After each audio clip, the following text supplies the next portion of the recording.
from the city that never sleeps. 17 miles from Madison Square Garden, New York City. It's America at Night with Rich Valdés, America's favorite late-night talk program, featuring interesting guests from around the world and calls from across America. And now, here is your host, Rich Valdés.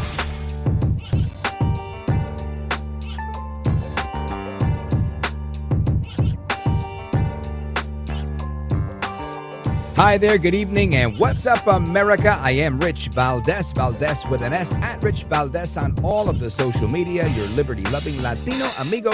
Happy to be here with you this Wednesday night. We're halfway through the week, and here's the phone number. If you want to join me in our late-night national town hall conversation, give me a call, 833-482-5337, 833-4-VALDEZ.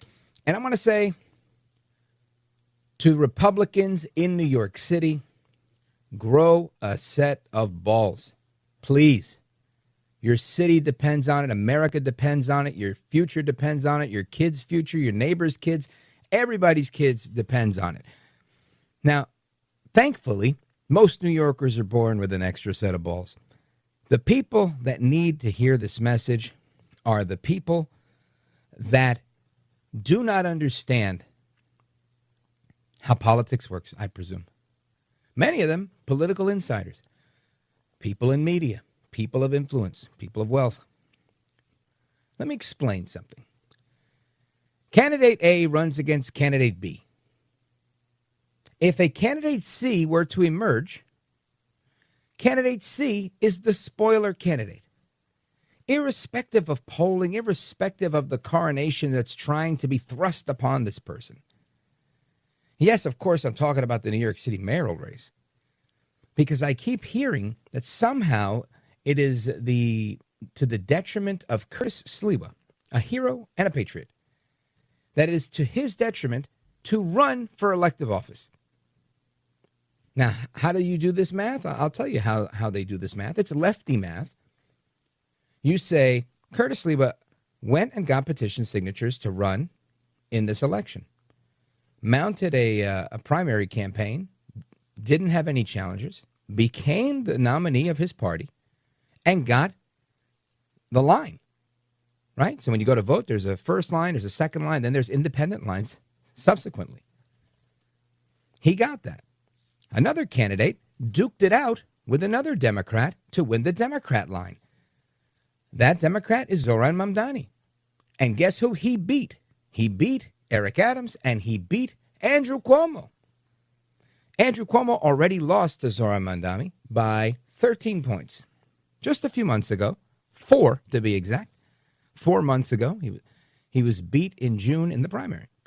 That's why Andrew Cuomo is so far to the, actually it's the right, believe it or not, on the ballot, because he's not in the Republican line. He's not in the Democrat line. He's not even in the first independent line. So if you're going to analyze this and say that somehow Curtis Sliwa is the spoiler, and that if the candidate that you don't want to win wins, that it's somehow the fault of the Republican who did everything he was supposed to do, wow, you are totally drinking the lefty Kool-Aid. Whoever came up with this narrative, and I'm going to presume this is the brainchild of Andrew Cuomo, to say, listen, if I don't win, it's because of everybody else. Because that sounds very Cuomo-esque. But I'm here to tell you, this is an election where a simple plurality, I can't even talk now. He who has the most votes will win. And that's important. Because let's say you get Staten Island, 60%, right? 50% turnout. What happens if you get 85, 90% in Staten Island? Same thing like areas of Queens and whatnot that, Curtis has won in the past. Areas like Vicky Palladino's district and others. I'm just saying, just making an example. Let's say they come out, 45, 50% they show up for Curtis. Let's say this time they say, you know what? We don't like what's going on here. We heard Rich Valdés. We're going to grow a set of balls, and we're going to show up in droves. And they show up 75, 80% in their turnout. Well, that's going to push your numbers up, right? This is a numbers game. And I'm just citing two places that I know are Republican bastions in the city. Everything else is a free-for-all. Now, you tell me, other than the Republicans that are, easily cowed in the face of any type of challenge. And I'm not all of them. There's a handful. They've decided to throw in the towel. They've decided that they're going to sit down to pee. They've decided that they're going to roll over and play dead. Okay, do what you got to do. I'm not saying your election prognostication is right or wrong. I'm saying your value system is wrong. And that's up to you. You do what you want to do. But don't sit here and try and malign or somehow belittle Curtis Sliwa for what he's doing, this massive undertaking that he's engaged in. Walking away from a career in radio I could only wish to have. Good salary, good position, all the job security in the world. To do something for the city he believes in. Grinding 20 hours a day out of the 24. Don't try and make him the bad guy because you decided to throw in with the Democrats. Don't make him the bad guy because you decided to be a coward. Right? You cowed in the sight of Democrats. I can only imagine what you'll do in the sight of a jihadist terrorist. If that's how you behave in the face of a Mussolini-esque Quomdani. Unbelievable. This is why I always speak highly of America's Mayor Rudy Giuliani. Because he was in those shoes when he ran and lost. He was in those shoes when he ran again and lost again. He was in those shoes when he ran and there was no guarantee that he would win the third time being the charm. And he won.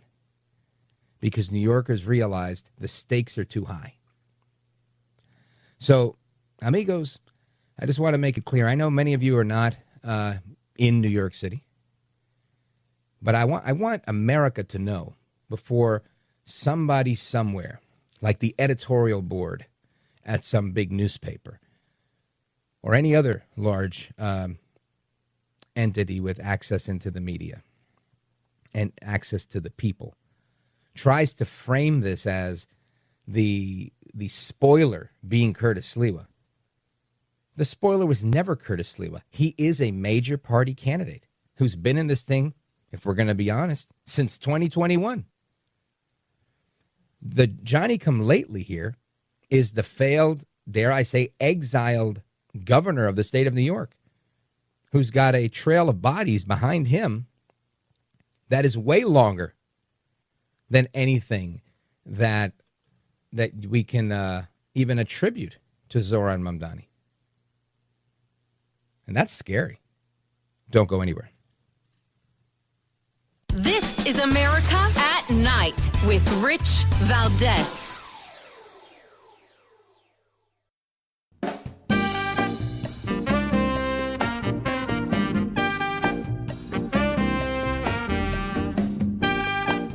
Well, thank you, Rich, and thank you for everything. I know you very well, and I listen, but I have a lot of people that listen, and they love your show, and I appreciate it very much. America at Night with Rich Valdés.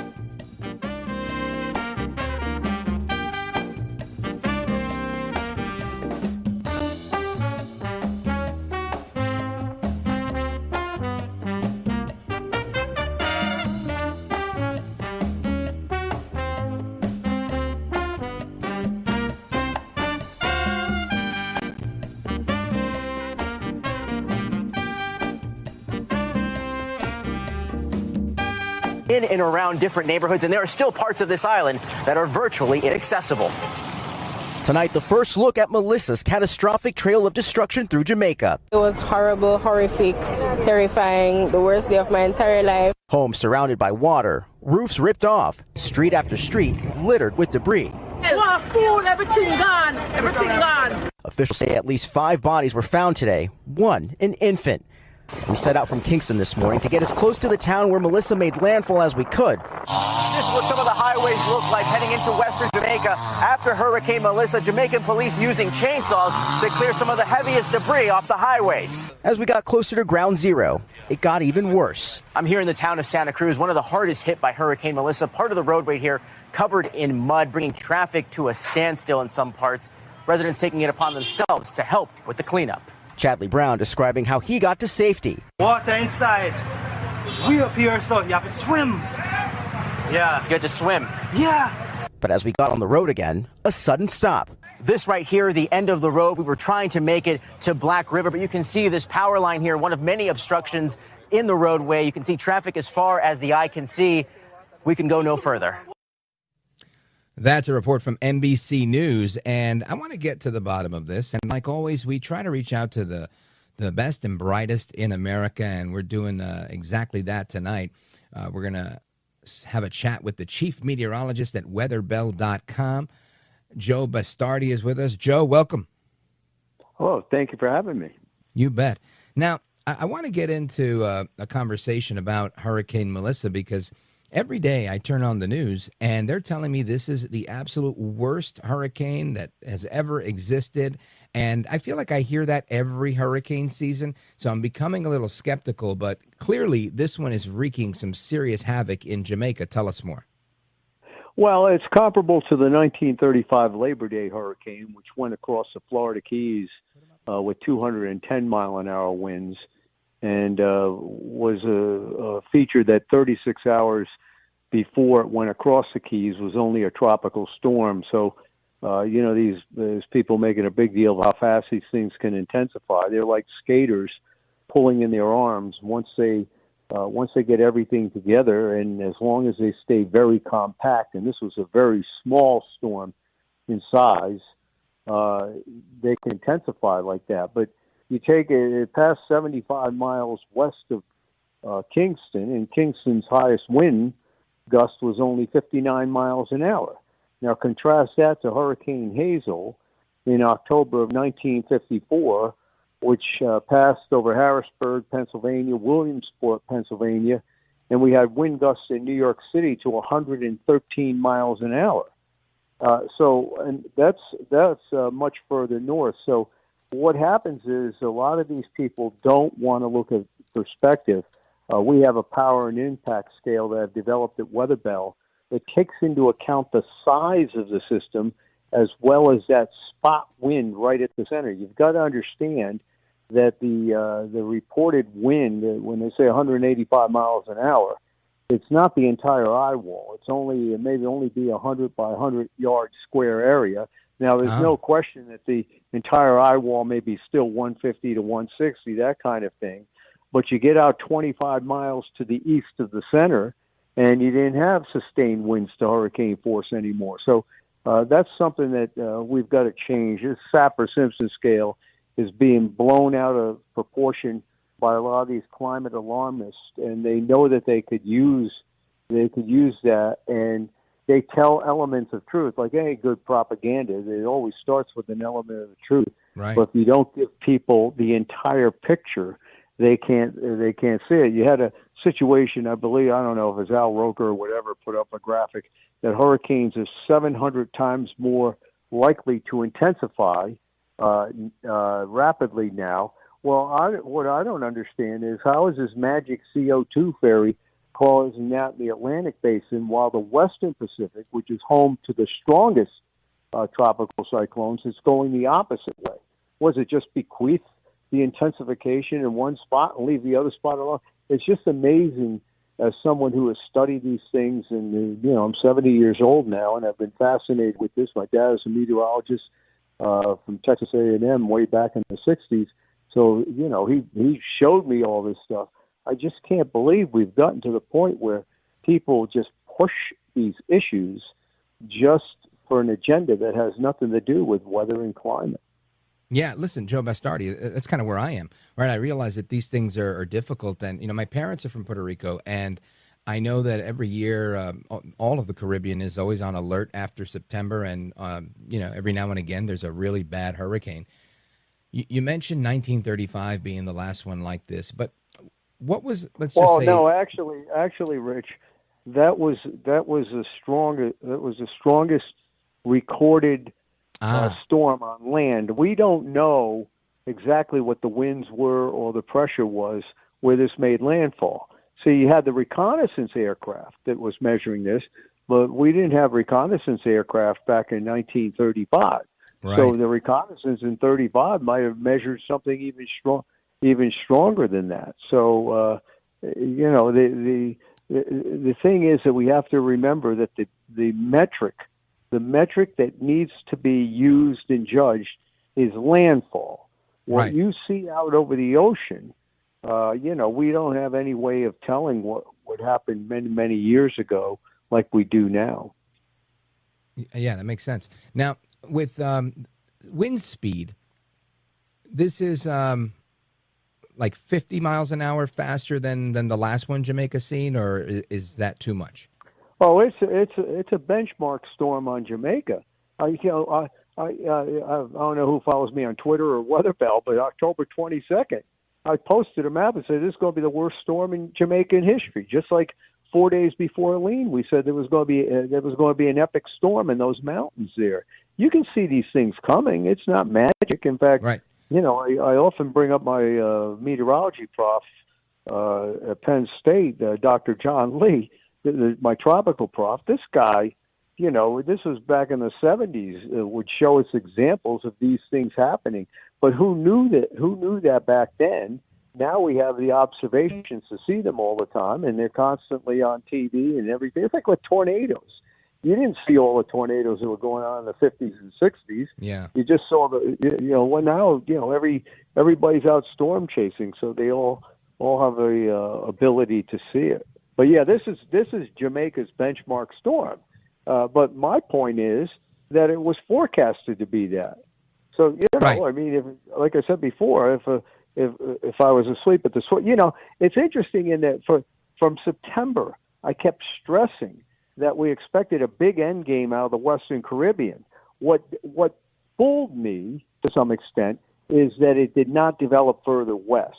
See, I thought we were going to get something in October or November that would come up through the Yucatan Channel and try to hit Florida again. Instead, in the scale of global forecasting, this is a little bit further east, and it was still a good forecast, but it still developed further east this year rather than where we've been seeing them in the end game. The Ians, the Miltons of the past couple of years, which have been further west. All right, Joe Bastardi, stick with me because I want to find out, when it comes to damage assessments and things like that, if this type of storm is going to be that much more severe than others. And I'll get your response to that on the other side of the break. Amigos, we're coming back with Joe Bastardi, chief meteorologist at weatherbell.com. And this guy knows more than all of us have forgotten when it comes to meteorology. So stick with me, amigos. We're coming back with Joe Bastardi. I'm Rich Valdés.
thanks for what you do. You have so many people. You ask the questions that if a viewer had a microphone, they would ask that question, and you seem to always ask it right at the right time. So God bless you, my friend. America at Night with Rich Valdés. Jamaica. George, the storm is moving out, but you are still experiencing those strong winds.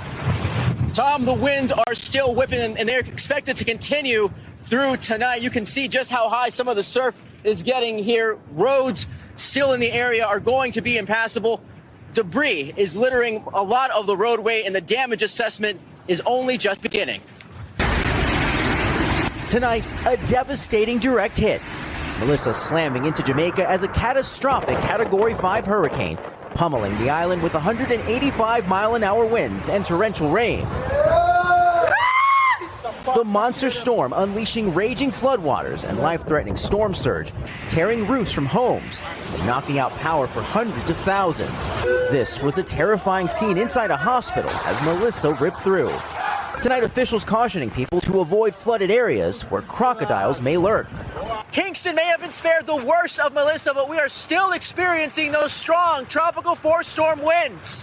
Tom just spoke with the Jamaican Prime Minister. How is it right now in Jamaica? Jamaica has sustained a major impact. The corridor of damage is significant. We have lost hospitals. Certainly, our road infrastructure would have been damaged. Give us an update on the status of search and rescue operations. Have those started, or is it still too dangerous? Still too dangerous to do search and rescue. That is the Prime Minister of Jamaica with NBC News. And an update from last night in Jamaica and Kingston, to be precise. And we're talking about Hurricane Melissa. And, of course, there are other pressing matters going on. President Trump touching ground for his meeting, I should say, with President Xi of China. And keep you up to speed on that as that continues to unfold. But I want to bring back our guest, chief meteorologist at weatherbell.com, Joe Bastardi.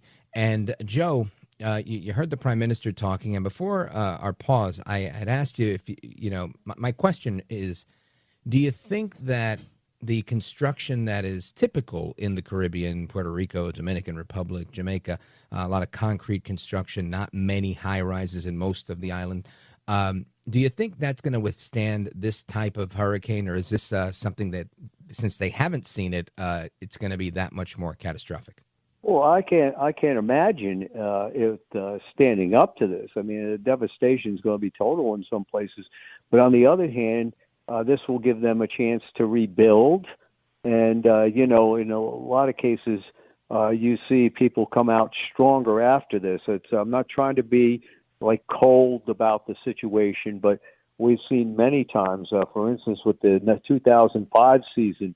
And the devastation Katrina and Rita waged on the infrastructure of our oil industry. They built those refineries and everything else back so strong that they're able to take those strong hurricanes. So I'm sure the situation with the people on Jamaica, and this goes for all the Caribbean islands, that when you build back stronger. You have to understand, folks, that you don't look at this and say, why did this happen? You look at it and say, why did it take so long to happen? I mean, look where Jamaica is and look at the tracks of other hurricanes. Now, if the thing had missed Jamaica by 60, 70 miles, it wouldn't have been that bad a storm on Jamaica, right? But right. The idea that you're going to get hit there sometime is the same thing with Puerto Rico.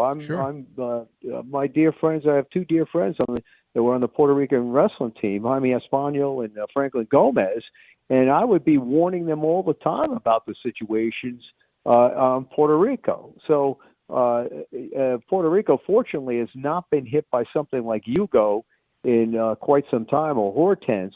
But my goodness, you just look at where they sit. Of course, they're going to be hurricanes that can get this strong. One of the big problems we have is the ignorance and the arrogance of people who don't understand how powerful nature actually is. Mm-hmm. We've developed such great comfort in our own technologies that we don't understand that. We don't own the planet; the planet owns us. And so they try to explain everything away. But when this kind of thing happens, hopefully the island rebuilds even stronger and understands it can't happen again. And also understands that you dodged a bullet. If this storm had come in at Kingston, Jamaica, I would be surprised if there were less than 1,000 deaths. Remember what David did to Santo Domingo. In 1979, David came into Santo Domingo, and there were 10,000 known deaths. There probably were even more. So, when you look at things, you have to look at the entire picture. I don't want anyone thinking I'm cold with my assessment. I am just speaking the truth as to what to look at. Yeah, and I think it's just a matter of history. I think that's what we've seen historically. So now, moving forward, it hits Jamaica. Does this thing dissipate in Jamaica, or does it get more strength and keep going? No, it moved through Cuba. It went by Club Gitmo. They had wind gusts of hurricane force at Guantanamo Bay, and it's just moved through the Bahamas. And it's actually been, I got a lot of clients down there. It's been on a tour of my client area, but they knew 10 to 15 days away this pattern was setting up for this. So, believe it or not, Nassau Port is one of my clients. So that has the entire Bahamas. It will pass western Bermuda, probably cause wind gusts to 75, 80 miles an hour in Bermuda. One untold story this hurricane season is these non-named systems that have developed these warm core structures that have just been battering the Outer Banks of North Carolina. We've had more houses fall into the sea this year than from the previous two hurricanes on the Outer Banks of North Carolina. It's been a rough year despite the lack of a name. Wow. Now, Joe Bastardi, before I let you go, I think a lot of people are maybe hearing you for the first time, and I want to make sure they know, how did you just wake up one day and say, hey, I'm a good Italian kid. I'm gonna become a meteorologist. How did this whole thing happen? No, this is what God made me to do. I have eternal gratitude that I can do what He made me to do in front of my Heavenly Father all the time, and that's what I try to do. Over the years, I've learned not to listen to people who want to attack me. Instead, I try to perform in the arena that my Heavenly Father gave me. I was blessed to have a father who was a meteorologist.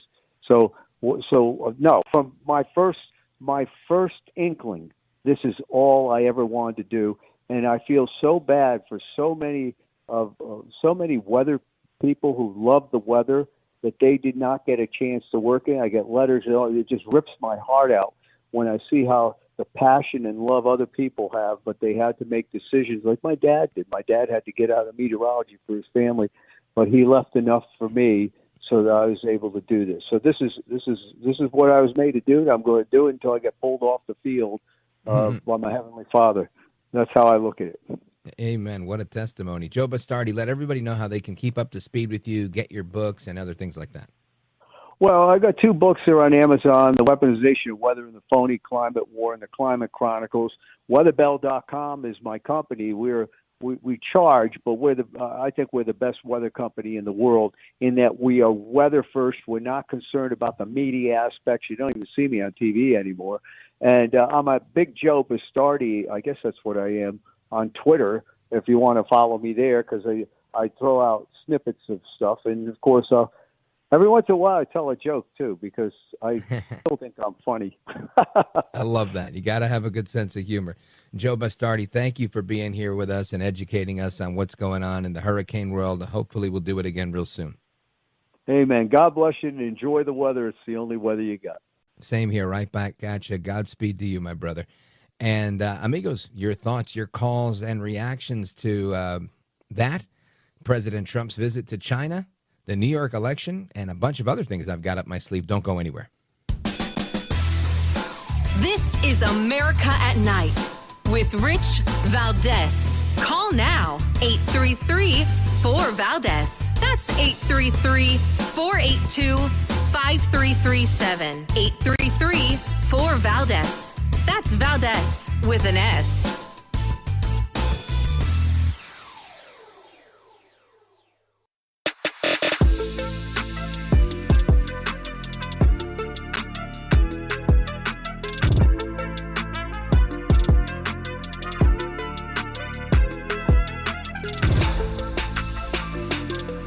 now. 833-4-VALDEZ. That's 833-482-5337. 833-4-VALDEZ. That's Valdez with an S. All right, amigos, welcome back. Rich Valdés keeping you up to speed on everything that's going on at night. And, of course, your thoughts, calls, and reactions are welcome. 833-482-5337, 833-4-VALDEZ. Going to get to your calls in a moment. First thing I want to do, though, is remind you about President Trump's trip to China. He's moments away, I believe, from meeting with President Xi, or at least arriving at the destination about 20 minutes ago, half hour ago. He landed on the tarmac and the presidential motorcade. He got into the Beast and is making his way there. And I love, again, that President Trump, he doesn't let these things stop him, right? He's not taking my advice, which is good in this situation, right? My advice was order a bunch of pizza, put your feet up on the Resolute desk, and say, "Hey, I'll be back when you guys want to open the government again." But of course, that's not in his nature, and I say that, of course, tongue in cheek. But he does the exact opposite, right? He goes hard. He's like, "Oh, you guys are not gonna no domestic stuff to do here? All right, I'll be right back. Going to Asia," and he's meeting with everybody and their mother. And he met with the president of South Korea, and this one was the best one. They decided to troll the left in America. Why? They gave President Trump a gift. What'd they give him? A gold crown, fit for a king, right? Kind of like, hey, no kings?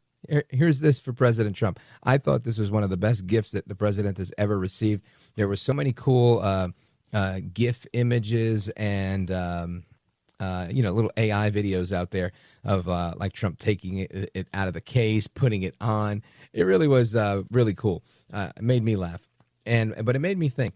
It's great that President Trump has friends. I think we should all have friends like that. Friends that when other presidents that are like, look at what this guy has to go through. You got rallies all over the country. No kings, no kings. When he comes, let's give him a crown. You got to love that. Kudos to the South Koreans. And, of course, the government is still shut down or partially shut down. And let's see. The Environmental Protection Agency might fall apart next week if they don't reopen the government. What will the left do without an EPA? Now, I know some of them might say, hey, listen, with an administrator like Lee Zeldin, rolling back so many of the cumbersome, burdensome regulations that we put into place, it may be better off shut down. Nah, not quite. Of course, they're going to cry about it. Speaking of Lee Zeldin, shout out to Lee Zeldin. I was at the Newsmax TV studios on Sunday, and he was doing the segment after me. We were chatting a little bit in the green room, and he's doing a heck of a job. Really, I think we don't talk enough about the ins and outs of everything that they're doing in the EPA. So shout out to Administrator Zeldin at the EPA. But I want to get to your thoughts and your calls on everything that's going on. Lots of political talk about President Trump. The other day I posted something on Twitter from The Economist, and it was an interview with former Trump advisor Steve Bannon, where he was saying quite definitively, President Trump will have a third term. And it was just great, right? Because they were like, just falling apart during the, you can't, the Constitution, and blah, blah, blah. And listen, I agree, right? This is trolling at the best levels. And again, if there's a workaround, which I understand there is, there's several steps to that. But it's to me, it's more like, let me go to Trump's website and see what he's got. Hold on. He's selling hats that say Trump 2028. Who is better of a troller than Donald Trump? I want to get your thoughts, calls, and reactions. Let's hit the phones. 833-4-VALDEZ. Let's go to Boise, Idaho. My guy, Paul, go for it. Thanks for taking my call, Rich. Yeah. Yes, sir.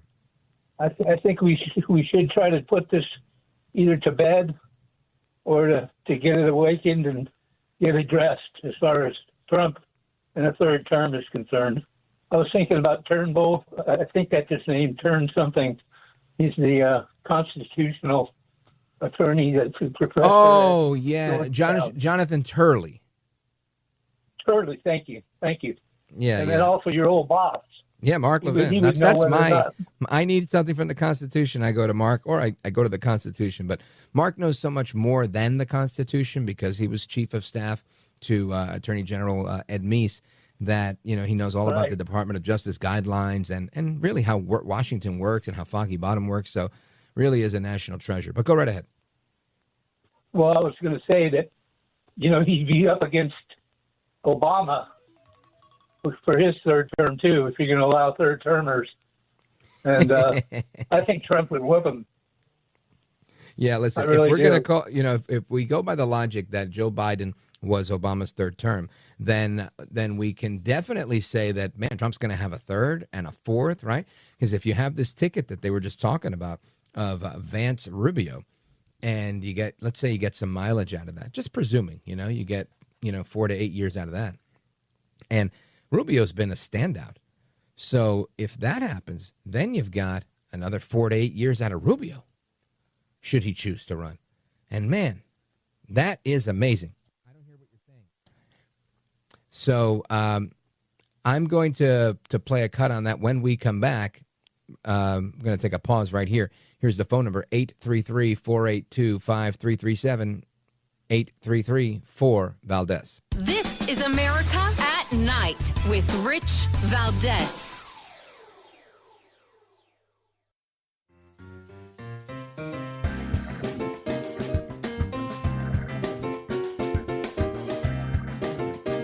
I'm not doing that up.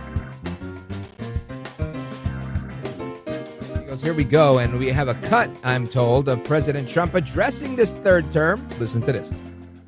So we have the greatest economy we've ever had. I have my highest poll numbers that I've ever had.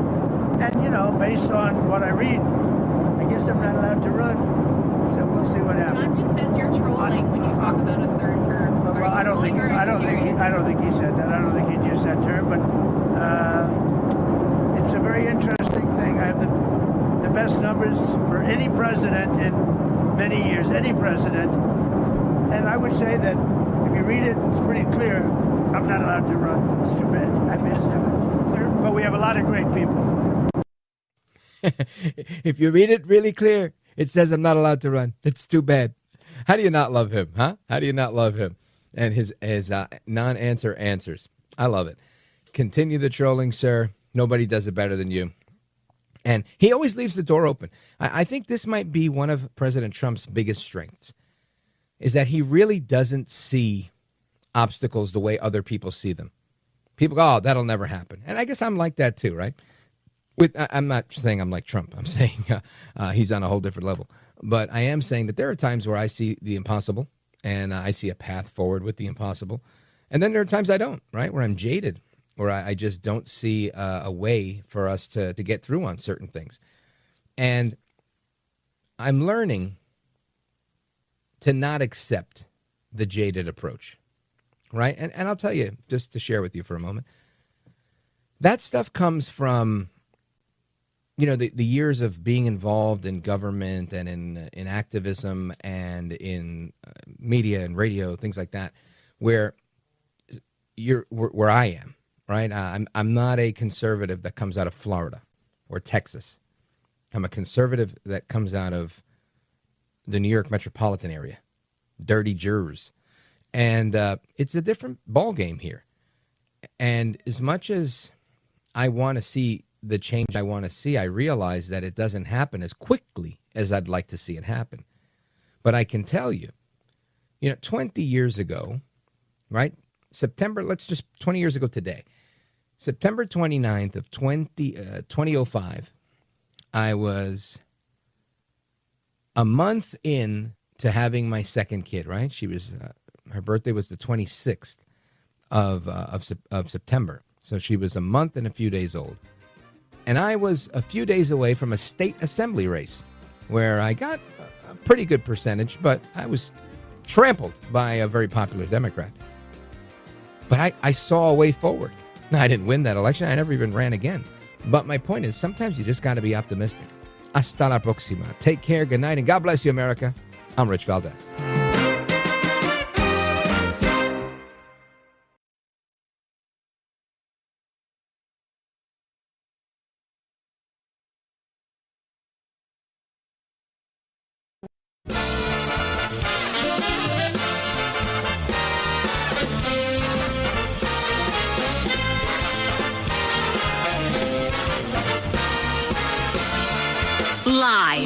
from the city that never sleeps.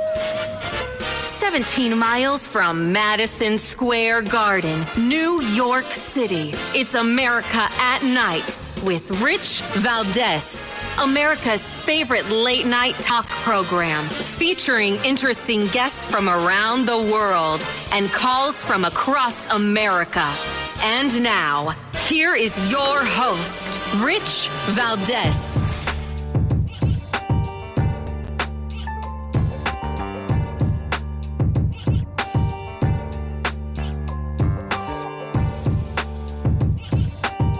Hi there, good evening, and what's up, America? I am Rich Valdés, Valdés with an S, at Rich Valdés on all of the social media. Welcome to another hour of the program. We're live and national, 7 minutes past the top of the hour. Here's the phone number if you want to join us on our late night national town hall conversation, 833-482-5337, 833-4-Valdés. And I'm calling on all Americans to envision the future. We have a couple of choices ahead of us, right? A future where a dollar that is continually being devalued because of many reasons, right? A, it's not attached to anything of value anymore, like gold or silver. B, quantitative easing or the printing of money at will. C, inflation during the Biden administration that really wreaked havoc and is finally somewhat under control. And we can continue to have that dollar where we struggle to do what we used to do with it, right? You hear story after story. People, you meet old timers and they'll say, I bought that place for $28,000 back in 1952. You know, it's like, wow, $28,000. You can't even buy a good car for $28,000 right now. And it makes you think, why? Why is inflation what it is? And it's not so much inflation. I mean, it is, obviously. But it's so widespread. Or we can have an America where we have a dollar that's solid, that is so incredibly valuable and strong because it's attached to gold, it's attached to silver, perhaps some rare earth minerals, perhaps a cryptocurrency that the state creates, like a stable coin that's attached to the same, right? Things of actual intrinsic value. Perhaps it's in America where we have external revenue, but we no longer have internal revenue, right? Perhaps it's in America where judges don't go off the deep end trying to go after their political enemies, but instead really just weigh in on the rule of law. Yesterday, I was on our friend Chris Salcedo's TV show on Newsmax TV, and we were talking about the auto pen stuff and how this is going to make it to the Supreme Court, and will these things be overturned? And I shared earlier, or maybe later, I might do it again, that every now and again I become jaded by certain things, right? And how many times do I need to see the government let me down before my brain just accepts that the government is always going to let me down, right? And I don't mean the government, the administration that Trump has put in place. Trump, in the grand scheme of things, was amazing in his first 4 years. He's been amazing for these last 9 or 10 months. That's great. And I'm sure he'll do amazing, for the remainder of his term. But there's many, many years where Trump wasn't in office. And can we undo the damage in these 4 short years? I don't know the answer to that. My hope is yes. But I realize that there are things, right? Trump is one superhero, and there are how many swamp creatures? And this is where things get dicey for me, right? So I look at the Supreme Court, and I look at guys like John Roberts, in my opinion, an unprincipled person. kind of like a Republican in New York City, if you will, right? Goes wherever he thinks it's most politically expedient. And I think to myself, what happens now? You know, what is that next step? And I don't know how the Supreme Court is going to weigh in on that. I have to say, if I use history as my guide, Roberts doesn't side with the rest of the conservatives on the court. Maybe Coney Barrett doesn't either. Maybe she does. She's been a little interesting lately. And maybe another win for El Trompito. I would love that because that's a win for America. Speaking of wins for America, well, I guess only time will tell. But tonight, President Trump is meeting with President Xi. And they're meeting in Asia. I think in Seoul is where I believe they're meeting, if I read that right. And this is a big deal, obviously, because China being our biggest adversary. And I hate to use the word adversary, right? I'm trying to be too politically correct here, right? They're the ones that are killing Americans, I should say, right? They killed Americans with COVID. They're killing Americans with fentanyl. For the first time in my life, we're actually blaming the cartels instead of not blaming the cartels, which has been an age-old thing. Kudos again to President Trump, best president of my lifetime, that actually took on the cartels, is making sure that something actually happens. But this is a pivotal time. You've got China, who's been trying to come after this dollar I'm talking about. They've been coming after us for a long time, right? They've joined the BRICS consortium, trying to make sure that they replace the U.S. dollar as the world's reserve currency. Now, some people, very, very confident in their analysis, will say BRICS isn't going to replace the dollar. And there's others that say we're just a few years away from BRICS replacing the dollar as the U.S. world reserve currency. I don't know the answer to that question. I would err on the side of the dollar isn't going anywhere, because I've always felt that the United States military is what really backs up our dollar.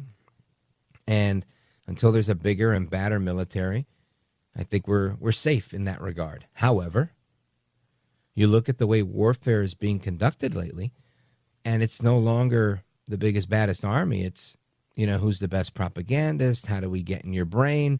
How do we get in your kids' brains? How do we launch an app that everybody will want, like TikTok? How do we make your boys into girls? How do you make your girls into boys? And how do we get your college students to become communists? And I got to say, China, getting good marks on all of those. This is their unrestricted warfare. So, yes, the stakes are very high in the meeting with President Xi. President Trump doing what he's doing.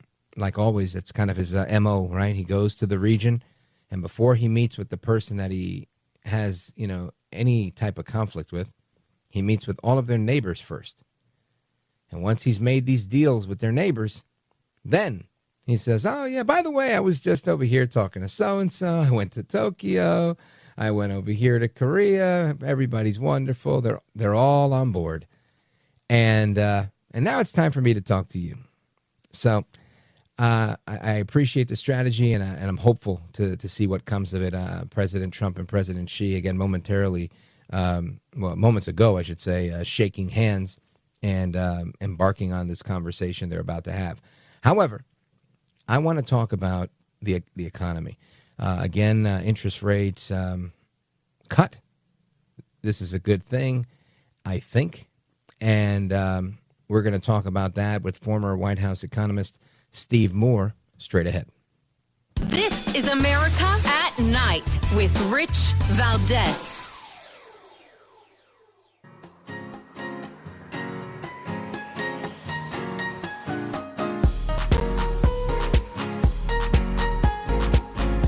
By the way, your ratings are up. Congratulations. Thank you, somebody. It's always nice to check.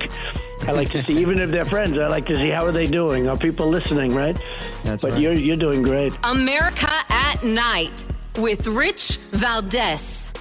labor market. That's really the focus. And it was the last time around when they cut interest rates the first time this year, back in September. Chair Jerome Powell emphasized that they're seeing growing weakness in the labor market. And yes, inflation is rising. Remember, the one piece of economic data from the government that we got during the shutdown came last week in the form of the consumer price index. It said that inflation has ticked up to 3%, but it was less than expected. And so it's not that Chair Jerome Powell said, you know, hey, we're out of the woods when it comes to inflation, but it's really the fact that they're seeing that concerning weakness in the labor market. He was actually asked at one point about all the layoffs that we've seen this week in the past few weeks at Amazon, UPS, Target. And he said, quote, they're watching it very, very carefully, Ed. So it's really all about the labor market and wanting to ensure that that doesn't get worse. Okay, so those are numbers and theories and professionals dealing with all this and trying to manipulate the market such. How does it affect everyday Americans? So it just got a little bit cheaper to borrow money, essentially, right? The benchmark interest rate, that's what the Fed sets. It went down to 3.75 to 4%. That is the lowest that we've seen it since November of 2022. But, you know, it's going to impact things like your credit card rates, your auto loan rates, your adjustable mortgage rates.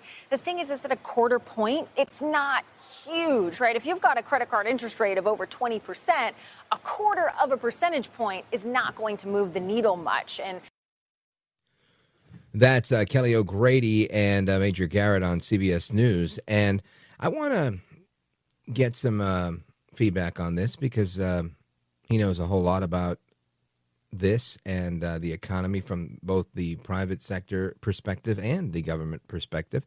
He served in the Reagan White House. He served in the Trump White House. And he still looks really young when he's on TV. Steve Moore, welcome back. Hi, Rich. Good to be with you. Thank you, sir. Now, last time you were here, you and I were trading barbs over. I said, they've got to lower the interest rates. They've got to lower the interest rates because if they don't, it's going to soften the labor market. And I think you said it's not the answer. It's not the be-all, end-all. Let the free markets be free. Powell decided to come down a quarter point. Is this going to be the panacea that I think it is, where we're going to see a housing boom, or am I smoking crack with Hunter Biden? Well, let me start by saying I think that the economy is strong right now. And I think, there is some weakness in the job hiring market, but so many other areas are looking strong. I mean, that starts obviously with a record high stock market, and we seem to be breaking records every day, which is good. I mean, most Americans have their savings in the stocks, and so our wealth has gone up. Gas prices, I'm in Nebraska right now, and I drove by the gas station, $2.68 a gallon for gas. I haven't seen anything like that in a long, long time. And I remember when Biden was president, went up to over $5 a gallon. So that's a big saving for consumers. We're seeing a lot of new business investment in this country. We're importing a lot of capital investment from around the world, thanks in part to Trump's trade deals. I mean, I could go on and on, but the fact is that the economy is looking good now. Maybe not great, but good and strong. And so I'm not a big believer that this quarter percentage point reduction in interest rates is going to change that. In other words, I think people over obsess about what the Fed would do. People feel like the Fed chairman is like the Wizard of Oz behind the curtain, and he could just push a button or pull a lever, and all of a sudden the economy is going to be just fine. I disagree with that. The interest rates are decided by the market, not by the Fed. And inflation, by the way, right now is running at about 3%, which is a little higher than we'd like to see it, Rich, but it's still a big improvement from the 5, 6, 7% inflation rates we saw under Biden. So that's my quick assessment of the economy. What do we need to do to spur job growth and just to bring it back to Trump 1.0? I remember people couldn't hire people fast enough during the first Trump administration. I realized in between we had a disaster called Biden, and that we're still recovering from. But right now, what would be your advice? Well, a couple things. One is that we have seen a lot of, let me put it like this. If you look at the labor market right now, there are jobs out there. There's still more job openings in the country than there are people looking for work. The pace of hiring has slowed. in part because there aren't as many young workers entering the workforce. It's kind of an amazing thing. If you look at, I just turned 65. I don't know how old you are, Rich, but I'm 47. Happy birthday. You're a youngster. You're a youngster. So I'd be technically eligible for Social Security in a few months, and I could retire. I'm not going to retire because I love what I do, but I could retire. And my point is, are you ready for this? 11,000 baby boomers are retiring every single day. 11,000 a day. But we only have about 8,000 young people entering the workforce because there are fewer young people than there are old people in this country. That's a bit of a problem for our nation. And so what I'm saying is part of that slowdown in hiring is there just aren't as many workers available. Is this because young people are choosing not to work and stay home and play video games, or they just don't exist? Both. It's both. It's both. Partly, sometimes we do some of the dumbest things for a smart country. We're paying people not to work. You can make, in many states, $50,000, $60,000, $70,000 and not work one single hour by just getting free food, free rent, free paychecks from the government. And so that's a stupid thing. We should always require that if you're going to get government assistance, you should be working if you can be working. So paying people not to work is a stupid idea. But then you do also just have, and this is just demographics, that we don't have as many, 18 and 19-year-olds as we have 65 and 66-year-olds. Wow. So if we go with this analysis, then we're screwed. We never get a strong job market because we don't have people. No. Because I think first of all, let's get to policies that. Well, there's one third element. We could probably talk for an hour about this, but I know we're time. But the third element is we have to make sure that the workers that are coming into the workforce have the skills and the talents and the capabilities to fill these jobs. I talk to employers all the time who are looking for workers. They need electricians, they need technicians, they need computer scientists, and they can't find them out there. And I think that's a real indictment of our schools. We're paying so much to school these kids, and then the kids are turning out with a sociology degree. Sorry, that's not what employers are looking for. Yeah, right. Obviously, it's supply and demand. Now, what's your, forecast to move past this spot, right? So I'm guessing we're seeing gas come down. That's terrific.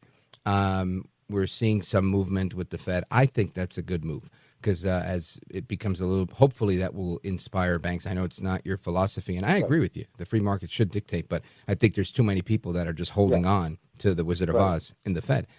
And people, the housing market moves.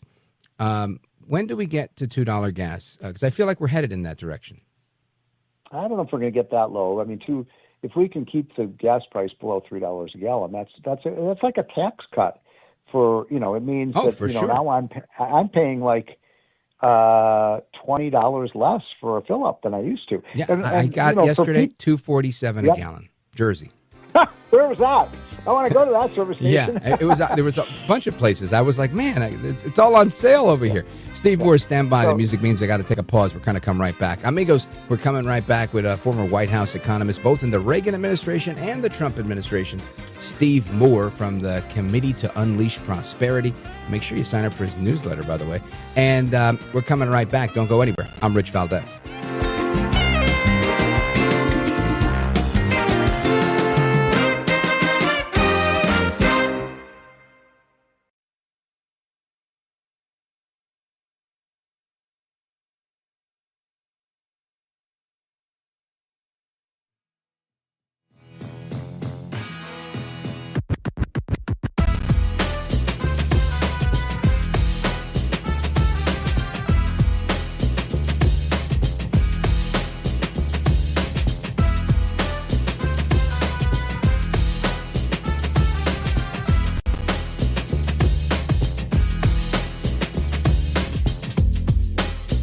Look at Rich Valdés. He's now a radio host, and he's a great radio host. America at Night with Rich Valdés.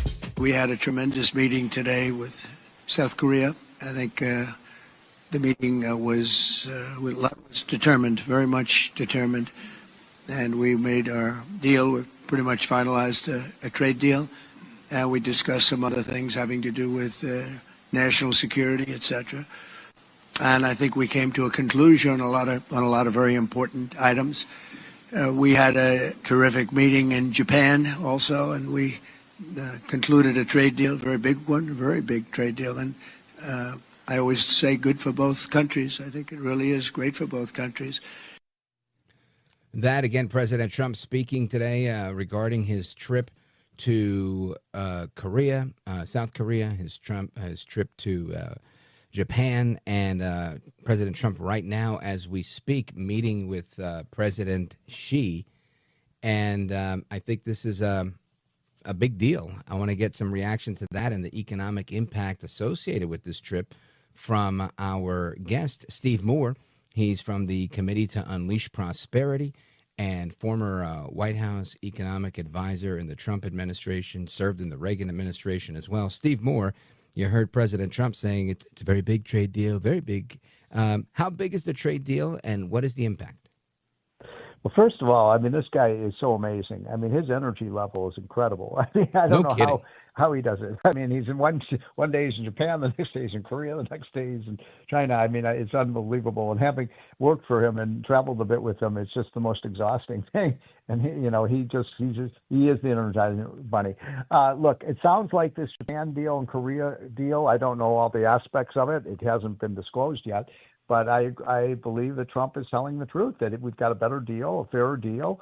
I'm a free trade guy, as you know, Rich. But if Trump can get deals where we're getting a better, more level playing field, where these other countries will buy more American products, whether it's our dairy products, our agricultural products, our manufacturing products, I'm all for that. Now, I want to put a caution flag, if I may, when it comes to China. Because I got to tell you, I don't trust those guys in Beijing. I think President Xi is a tyrant. I think China has become an enemy of the United States, and it's going to be very much like when Reagan used to negotiate with the old Soviet Union. You just can't trust them. You have to have verification, and you have to have penalties if they break their promises, which they often do. So, what do you think? Is it just a blatant breaking of the deal? Do you expect Japan to just renege on the rare earth deal, or are you talking more about like China? I'm talking about China. I want to be clear about that. Yeah, no, Japan and Korea are allies of the United States. Sure. I'm saying I don't believe that you can trust these communist dictators. I mean, he's a communist, he's a dictator. Do you? Do you think we can trust them? No, of course not. No, I oftentimes wonder what President Trump is, not that he's erring, I don't think like, what's he thinking? I'm thinking like, what is his strategy here? Kind of like, just to go geopolitical for a second, you look at what he did with Hamas and with the IDF. Uh-huh. And to me, it seemed like, everybody had to take a concession and everybody had to, step up in a way they didn't want to in order to make this work. They had to give up the hostages. These guys had to stop. They didn't get to take all of Gaza, right? All of that. And it made sense. And I think that's the approach he takes with all the deals. Somebody's got to give somewhere. It's never it's got to be a win-win, but it can't be a lose-lose either. And I think that's why he's so successful in what he does when he's negotiating. So my thinking is he's going to give China a deal that they likely wouldn't have gotten somewhere else, but it's got to make sense for us too. And I don't know what that deal looks like because I'm with you. I don't trust him. But again, if we're thinking Trump's making the deal, he's got to give them a deal that they say, man, this is too good for us to screw up. Or do you think that's me pie in the sky? Well, look, I'm going to make this very simple. China needs the United States more than we need China. Their economy is very dependent on being able to export to the United States. I saw some statistics just earlier today, Rich, that about 1/3 of their economy is dependent on being able to trade with America because we have that vast $20 trillion consumer market. We like to buy their stuff. So if Trump says, look, you're not going to be able to sell your stuff to us if you don't behave yourself, and it's not just about trade deals, it's about their aggressive military and many of their maneuvers that are just dangerous throughout Asia. Trump is he's a good negotiator, an excellent negotiator. So I'm not saying he's going to sell us out down the river. Of course he's not. Of course not. I'm just saying you need to make sure they'll sign anything. All I'm saying is you have to have security measures to make sure that they're actually abiding by what they say. Right. Yeah, no, I agree. There has to be assurances. What those assurances are, I don't know, but I can only imagine that's the one, right? The main thing Trump can do is say, look, we can either do a deal or we can cut you off, right? And that's rough for them because, like you said, I think the United States exists without China. We have and we will. But does China exist the way it does today without the United States? I think the answer is easily no. Sure, you're right. And in fact, this is called leverage. And I always tell people, if you want to understand Trump, read his book. I don't know if you've read it. I've read it, The Art of the Deal. Trump is a master negotiator. And so I have full confidence that he will get, as good a deal as he can with China. And, also, in negotiating, you have to be willing to walk away from the table. Remember when Reagan walked away from the Soviet Union and Reykjavik said, no deal. We're not going to do this. And then, 6 months later, they came back to the table under Gorbachev, and we got an even better deal. So I think Trump is going to prevail here, but don't expect magic. Yeah, it makes a lot of sense. Steve Moore, I always wrap up with you letting people know that I wake up every day and I don't know, by 10 a.m. easily when I check all through my emails, there's always an email from Steve Moore giving me the scoop on what's going on. And people can also tap into this resource that you have, your daily newsletter. I want you to tell everybody how they get it. Well, we call it the Daily Hotline, and you just go to unleashprosperity.com and sign up. And you left out the most important part, Rich. It's free. Nothing like the free market. If it's free, it's for me. I love that. Steve Moore, check them out, folks. Unleashprosperity.com. It's an amazing organization. They do amazing work, and they're really at it. They don't just sit there and, blow hot air. They leave that to me. These guys are there crunching the numbers. You know what I was doing right before I came on your show? What's that? I was editing the hotline for tomorrow morning. There you go. Well, it really is a valuable resource, and I thank you for it. Steve Moore, it's always a pleasure. You're a gentleman, a scholar, and a patriot. Thank you, sir. Thank you. God bless. And amigos, we come back. Your thoughts, your calls, your reactions, and so much more. Don't go anywhere. This is America at Night with Rich Valdés. Call now, 833-4-VALDEZ. That's 833-482-5337. 833-4-VALDEZ. That's Valdés with an S.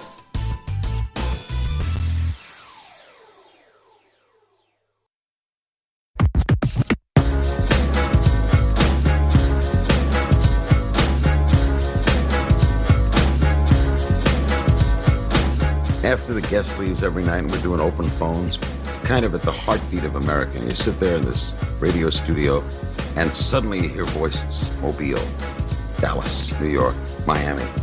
And there's kind of a conglomeration of America all in one room. Call now, 833-4-VALDEZ. That's 833-482-5337. 833-4-VALDEZ.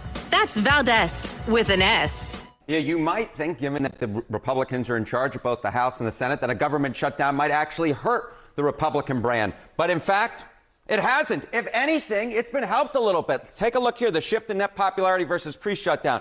When we're looking at the Republican Party overall, that brand actually up 2 points. That's within the margin of error, but clearly it hasn't dropped. Come over to this side of the screen. Look at the net approval ratings for Republicans in Congress. It's actually up 5 points since pre-shutdown. So what we're seeing here is the Republican brand in Congress has actually improved somewhat compared to where we were pre-shutdown, despite the fact that Republicans control. And that's the math that John Thune and Mike Johnson are looking at is, well, hey, why should we give an electorally speaking when our brand has actually improved a little bit? Now, we say their position is getting better. With whom? Yeah, okay, with whom? So I think it's two groups that it's so important to keep an eye on. All right, changing the Republican Congress's net approval rating versus pre-shutdown.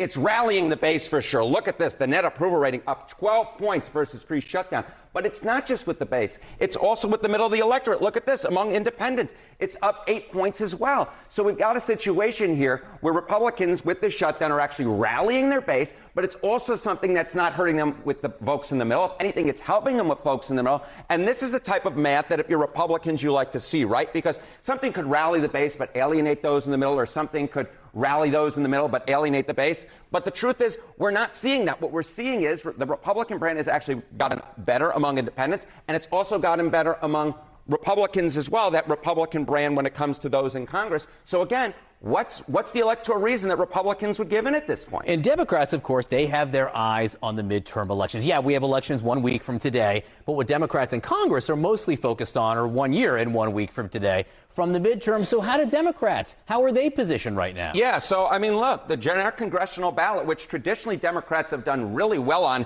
and if you look at this point back when Trump was president the first time around, Democrats are up 11 points. Look at where it is now. Democrats are ahead, but they're actually only up 3 points. This is, in fact, the worst position Democrats have been on in a generic ballot at this point in midterm when there was a Republican president in the last 20 years. And this is no different from pre-shutdown. So Republicans aren't losing on this metric either. They become more popular, and they're actually in a pretty good position for them historically when it comes to the generic congressional ballot. This is a concerning number for Democrats, would you say, in Congress? This is a concerning number for Democrats because it's considerably worse than they traditionally do in midterm elections when there's a Republican president.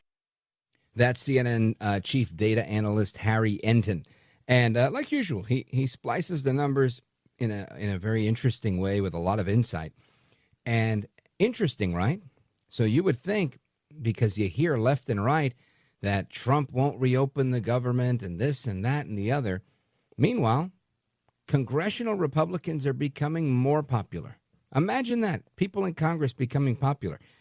I can't remember a time when people in Congress or people in the media have become more popular, right? I think historically, they've always had very bad ratings. Nobody likes politicians and nobody likes the media. That's been a constant, right? But kudos to the Republicans who have a strengthening brand for sticking to their guns and making sure that we will reopen the government when the Democrats agree to play fair. That's great. I think that's a wonderful thing.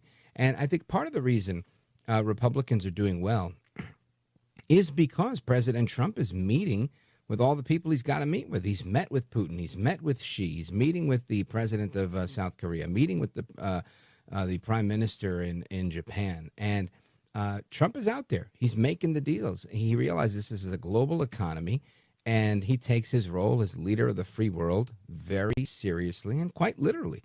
And you got to love that, especially when they gift him, like a whole royal garb and a crown to go with it. I mean, that's just nobody's ever given me a crown. I'm almost jelly. Anyway, I want to know what you guys think about all this. Give me a call, 833-482-5337, 833-4-Valdés. And let's hit the phones here. Open Phone America. I want to go to John calling us from Reno, Nevada, streaming us tonight. John, go right ahead. You're on with Rich Valdés. Hey, Rich, I'm excited about this summit with Z. Back in the day when Russia was the leading superpower besides us, we never really seemed to be able to work with them. You're saying post wars. You're talking about after the Cold War and Reagan-Gorbachev? Yes. Okay. The emergence of China as the leading superpower besides us, I think, offers a lot of promise for us working together. Z lived in America for about a month in high school. He likes America. He came back and visited one time. The people in Iowa that he stayed with out in Muscatine, Iowa. I think Z has a willingness to work with us that Putin and his cronies never really had. And I look forward to him and Trump solving problems. I have much more high hopes now than I did when Putin was our other guy. Yeah, well, listen, I hear what you're saying. And listen, I agree. I think, I bank more on Trump than on President Xi's affinity for America. I think if you look at the growth of China, right, and I think it started when they re-entered the World Trade Organization during the Clinton administration, but they adopted this this communistic form of capitalism, and what they've done is, use capitalism in their country to get rich and to solidify the upper echelon of the Communist Party, while keeping people poor, and just allowing them to have one extra kid, right? Instead of killing all the other kids that were born, now they only kill after two, which is just amazing to me how they do this population control. But all that said, I think ultimately this comes down to the point you made. And the point Steve Moore made. They need America. They've now gotten a taste of that free market, and when they realize it's no longer free to them, if President Trump puts tariffs on them and stops the flow of their cheap goods into our country, doesn't matter how much they steal our intellectual property, it's going to be difficult to get stuff in. And distribution is king. And who do they work with to distribute their precursor chemicals for fentanyl and all that other stuff they do in the drug game? They work with the cartels. Well, guess who Trump is at war with now as well? So perfect time to meet with Xi, right? Say, hey, President Xi, how's it going? Yeah. Things not going too well with that fentanyl distribution, huh? Yeah, well, we're going to keep blowing up those boats. So maybe you should figure this out and consider that, as we're trying to negotiate through this. And I think it's a brilliant strategy. So, John, thanks for the call, brother. I appreciate it. Shout out to everybody in Reno, Nevada. And I'm coming right back. The rest of your calls and more, don't go anywhere. This is America at Night with Rich Valdés.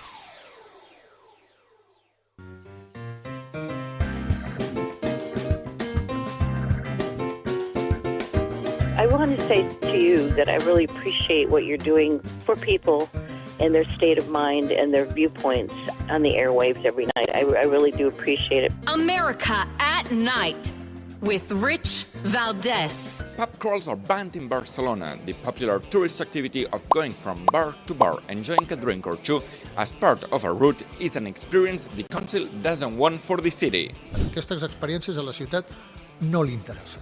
No volem aquest tipus d'experiència. Pub crawling had already been banned for several years at night in Ciutat Vella and in Eixample since the start of summer. But from now on, the ban will be extended across the city and in effect all day long. Organizers face fines of up to €900 and participants can be fined for noise complaints or alcohol consumption on the streets. That is a report coming out of Spain. It was in English, by the way, but if you couldn't understand it, it's okay. Even most Hispanic people don't understand our good friends in Spain. But pub crawls have been banned. And this is interesting because that's a big feature in Barcelona. Now, why am I talking about this? Well, I'm talking about this because I thought it was very interesting. There was a piece on this in the New York Post just this morning.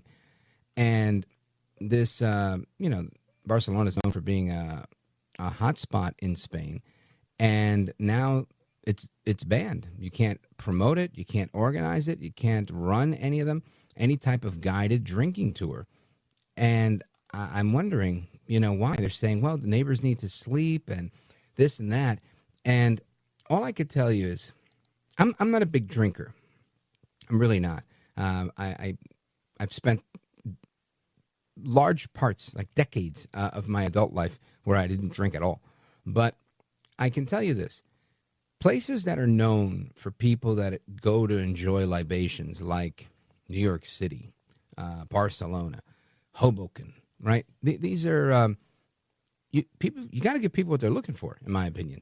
Because New York City, when I was a kid, growing up, teenager, there were nightclubs everywhere. They were infamous. Places like Studio 54, the Limelight, the Tunnel. Those places don't exist anymore. And guess what?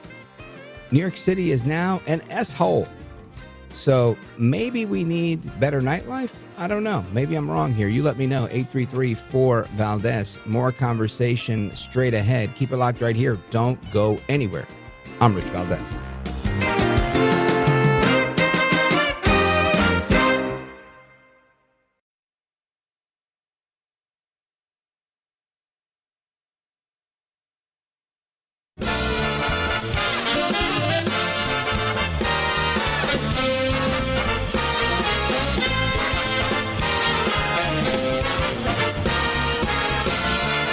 Live from the city that never sleeps. 17 miles from Madison Square Garden, New York City. It's America at Night with Rich Valdés, America's favorite late night talk program, featuring interesting guests from around the world and calls from across America.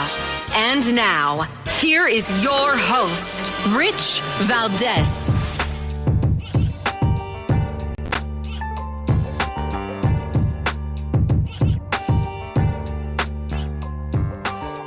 Hi there, good evening, and what's up, America? I am Rich Valdés, Valdés with an S, at Rich Valdés on all of the social media. Welcome to the Wednesday night edition of the program. We are live and national. If you want to give us a call tonight, 7 minutes past the top of the hour, here's the phone number, 833-482-5337, 833-4-Valdés. And being live and national during the late night shift here, you know, from 9 p.m. on to midnight, 1 a.m. in some areas, it has so many perks, privileges, and advantages. And that's because when things happen like President Trump meeting with President Xi, we're able to bring you stuff that you're just not going to hear until tomorrow in many parts, because not many people are live in this day part. But I'm always happy to bring you what's breaking in the evening hours. And we have President Xi now speaking with President Trump through a translator. Check this out. And it feels very warm seeing you again, because it's been many years. Since your re-election, we have spoken on the phone 3 times, exchanged several letters, and stayed in close contact. And our joint guidance, China-US relations have remained stable on the whole. Given our different national conditions, we do not always see eye to eye with each other.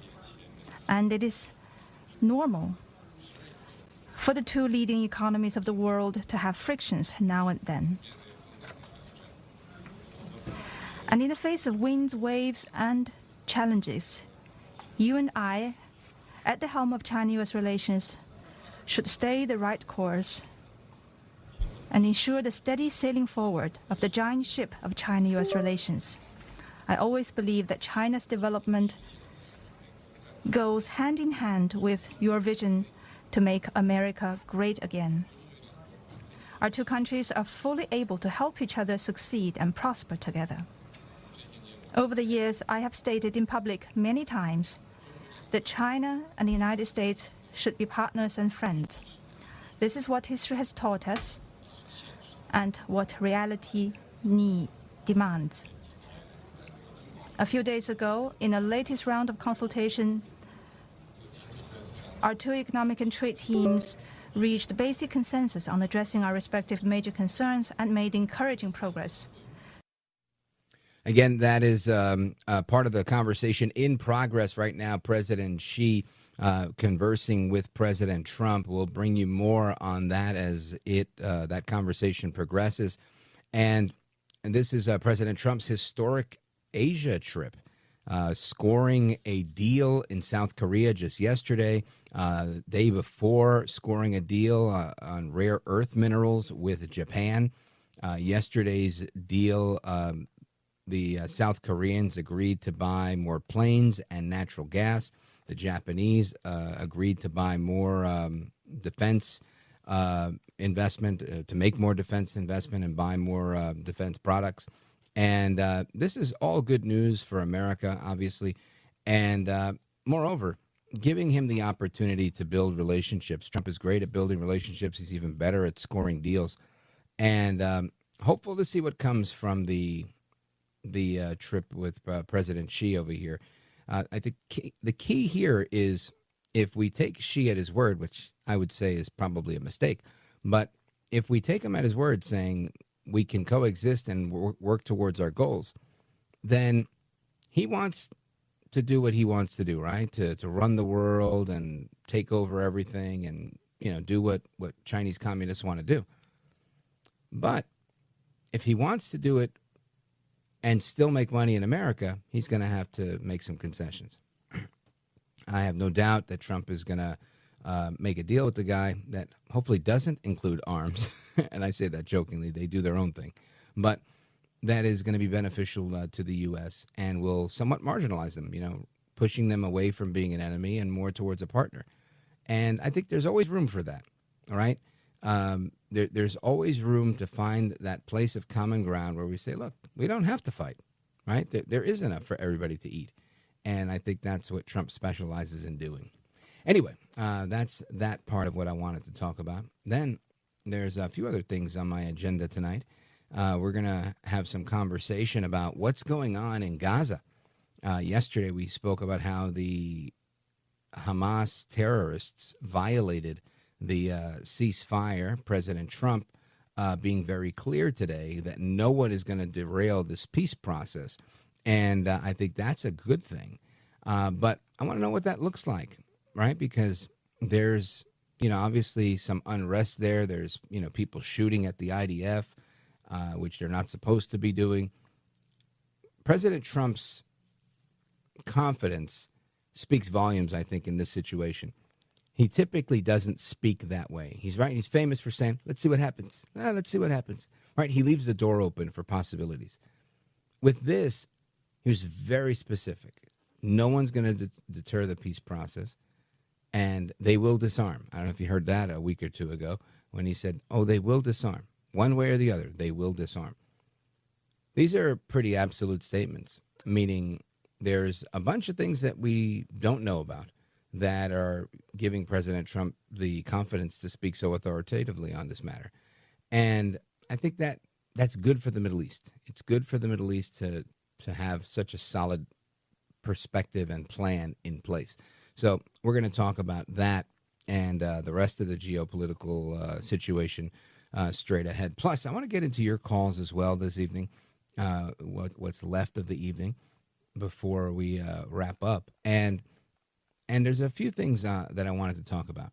One, once we're done with our geopolitical discussion, I want to talk about home sales, because a lot of people are very concerned about what happens in New York if with the outcome of the election. And I've been saying there are a lot of things already happening in New York, things that have been happening under Mayor Adams' watch, big culture changes, big demographic changes. And now you've got big real estate changes, right? You've got condos in New York that are selling at a tremendous discount. And we'll get into the numbers on that in a little bit. Plus, you've also got just a few interesting stories from all over the country. You've got one of Governor Healy, that's the governor of Massachusetts. One of her aides was arrested in a cocaine trafficking scheme. We're going to get to that in a little bit. Plus, you've got a candidate running for the House of Representatives. This is a progressive Democrat who was arrested for interfering with ICE operations. Crazy, right? I mean, who would have thunk it? There's a lot more on here, but I can't get to all of that. But just interesting stuff. And then another jewel heist. 3 men disguised as construction workers stole $3 million worth of jewelry from a home, guess where? New York City. So lots to discuss straight ahead. We're going to discuss the topic of what happens now in Gaza. Don't go anywhere. This is America at Night with Rich Valdés.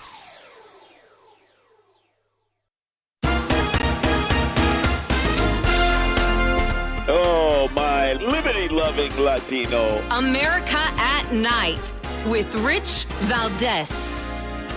We've seen this now for the second time. This is the second episode where the Israelis have said that Hamas have violated the ceasefire. The Israelis have complained that Hamas aren't turning over the corpses of those dead hostages. And the Israelis have subsequently attacked, launching airstrikes across the Gaza Strip.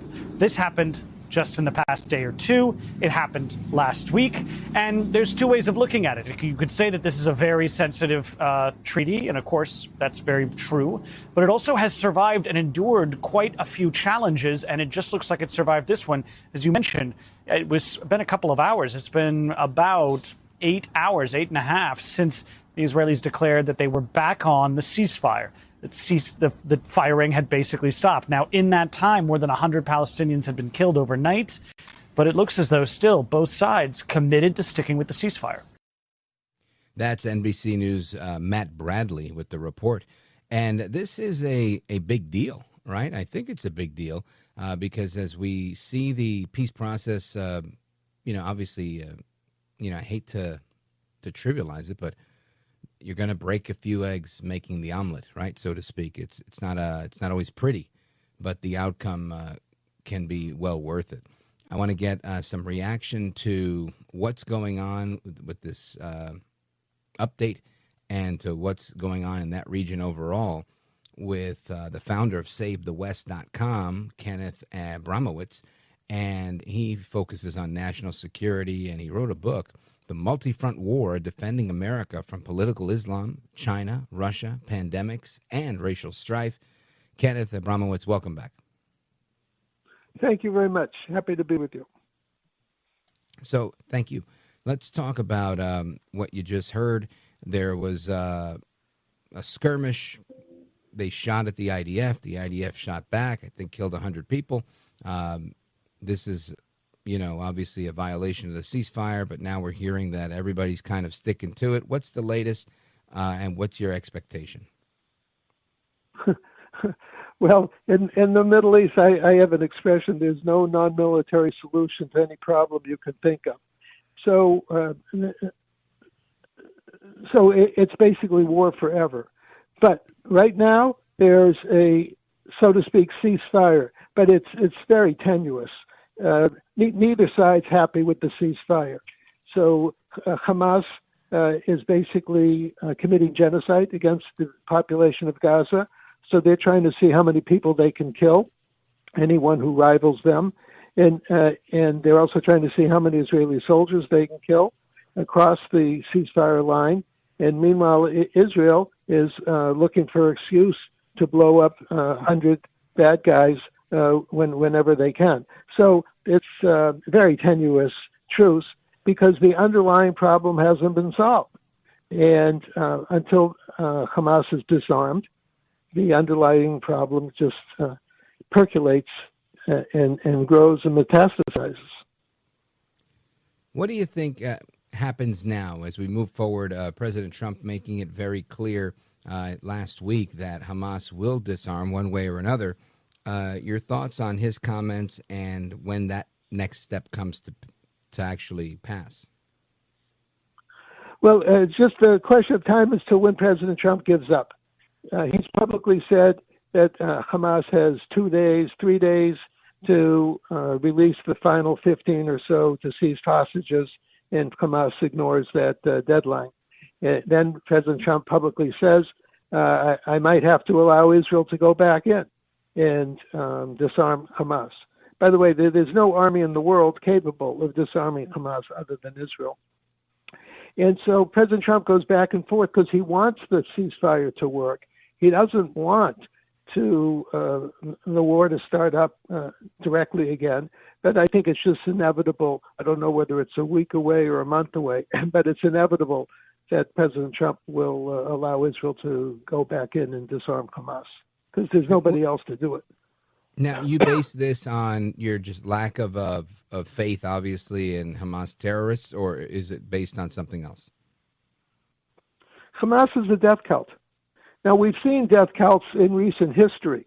For example, the Nazis were a death cult, and the Japanese Imperial Army was a death cult. But then, they just killed because they enjoy killing people.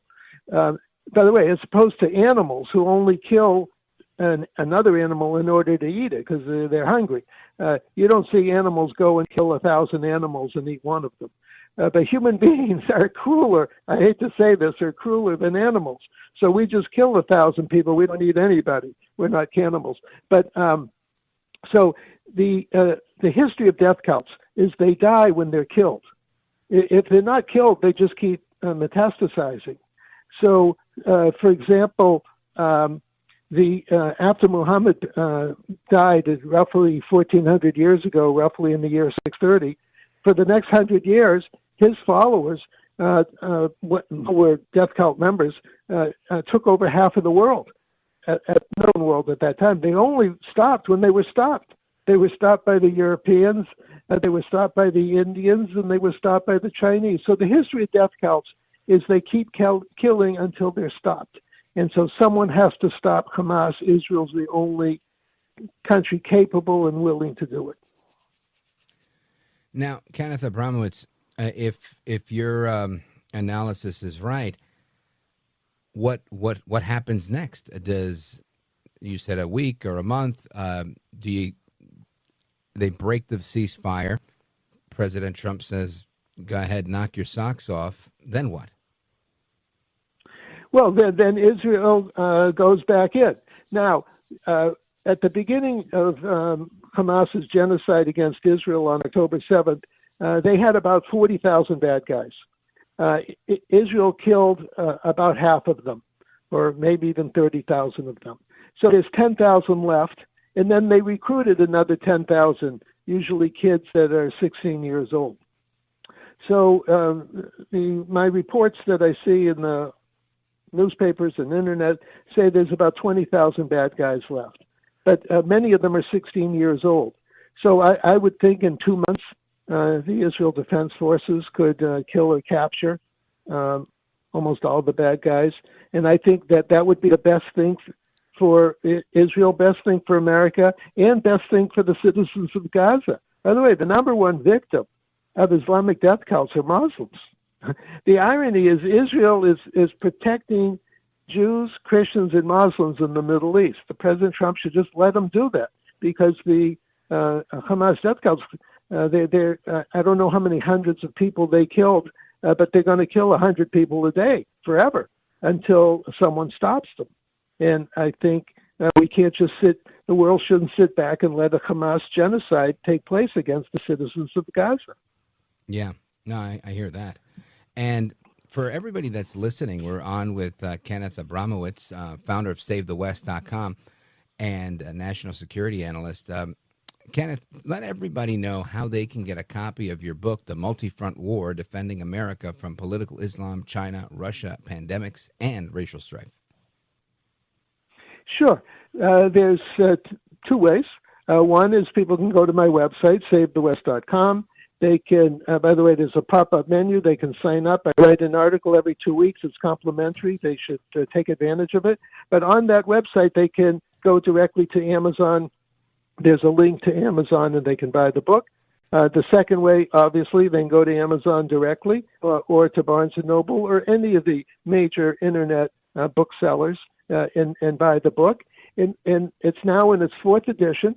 So should they buy the book, they should go right to the last chapter, because what I do is I update the book every year or so. So the last chapter, the last 30 pages, is the most current update, Trump 2.0. People should start there and get a quick update of how to fight a multi-front war. I've calculated America's fighting about 21 wars at the same time. And we have to figure out how to do that.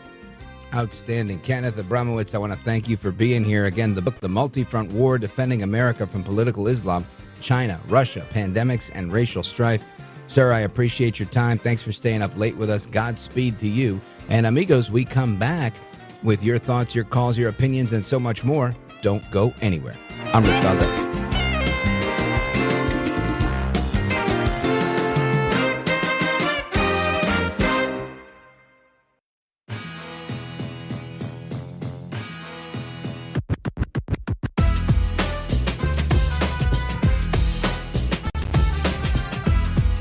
Congratulations on just an amazing show.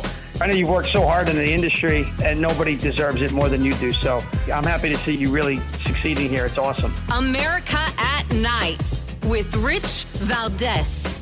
The deals we're signing with our friends and partners are making our alliances closer and stronger than ever before, and they respect us because it was so foolish. The people that ran our country were so foolish. With these agreements, our nations will extend our vital security alliances into the realm of economic security for the first time ever. We're forging new partnerships on strategically important industries like shipbuilding, energy, semiconductors, critical minerals, minerals, and, very important pharmaceuticals. We learned that during COVID.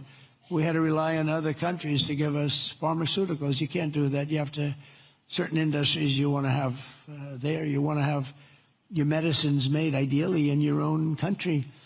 Many of our agreements also include deepening collaboration of industries of the future, such as nuclear, quantum, artificial intelligence, where America is number one by a lot. Actually, we're really number one by a lot. We're number one in military consequence. We're number one in military, in the quality of the weapons. That's why everyone wants to buy for us. I'll tell you what we have a long lead on is submarines, nuclear submarines. We are so far advanced that by perhaps 20, 25 years, we're 25 years ahead of any competition. And not only are the tariffs strengthening our alliances, they're also bringing peace to the world. On Sunday in Malaysia, we signed the Kuala Lumpur Peace Accords, ending forever the war between Cambodia and Thailand. Thank you.